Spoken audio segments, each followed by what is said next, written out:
সম্মানিত ভিউয়ার, দর্শক শ্রোতাবৃন্দ, আমরা জবান সংরক্ষণ এবং গীবত হারামের ৩য় নম্বর ভিডিওতে আলোচনা করব আরেকটি হাদিস, যে হাদিসটি আবু মুসা আশআরী রাদিয়াল্লাহু তাআলা থেকে বর্ণিত।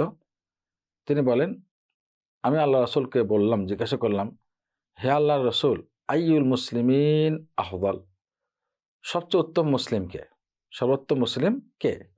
মহানবী সাল্লাল্লাহু আলাইহি ওয়াসাল্লাম বলেন, ক্বাল মান সালিমাল মুসলিমুনা মিন লিসানিহি ওয়া ইয়াদিহি, মুত্তাফাকুন আলাইহি।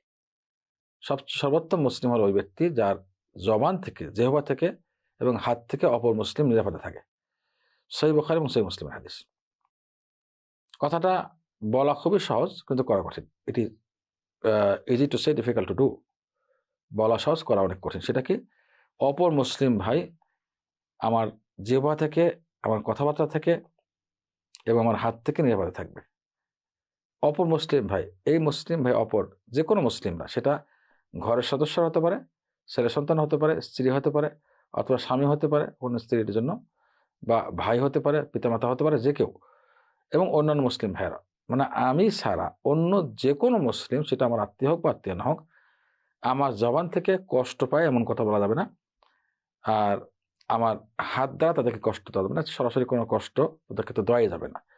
সুতরাং সকল মুসলিম ভাইয়ের কষ্ট থেকে নিজের জবানকে সংরক্ষণ করা খুবই ডিফিকাল্ট ব্যাপার। বিশেষ করে ঘরে কি করতে হবে? মহানবী সাল্লাল্লাহু আলাইহি ওয়াসাল্লামের আগের যে সূত্র, হয় ভালো কথা বলতে হবে, নাহলে চুপ থাকতে হবে, তবেই ইনশাআল্লাহ এই হাদিসের উপর আমল করা সম্ভব। তবে এবং সর্বোত্তম মুসলিম হওয়া সম্ভব। সর্বোত্তম মুসলিম হতে হলে জীবটাকে প্রয়োজন ছাড়া কথা বলা, কল্যাণকর কথাবার্তা বলা যাবে, অকল্যাণকর কথা বলা যাবে না। ঘরে কষ্ট পাওয়ার ব্যাপারটা, যে হক কথায় কষ্ট পায়, তাহলে এখানে করণীয় নেই, কিছু আপনাকে বলতেই হবে। বা যেটা দায়িত্ব, আপনাকে সালাতে উঠছে না, তাকে শক্ত করে বলা, ওঠানো, এটা দায়িত্ব। এমন না যখন নরম করে বলা, কষ্ট যেন না পায়, না ছেড়ে দিলাম সালাত না পড়ার জন্য, এটা না।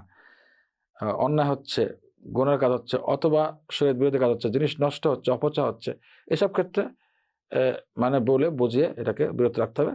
আর প্রয়োজন বুঝে শক্ত কথা বলা যাবে, যে কষ্ট পায়, কিছু করার নেই। কিন্তু স্বাভাবিক ক্ষেত্রে যেখানে শরীয়তের কথা বলার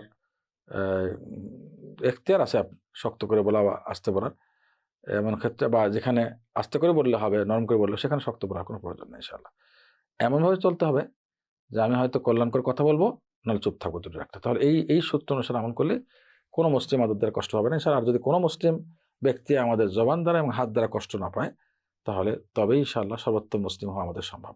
আল্লাহ আমাদের তৌফিক দান করুন। আসসালামু আলাইকুম ওয়া রাহমাতুল্লাহি ওয়া বারাকাতুহু।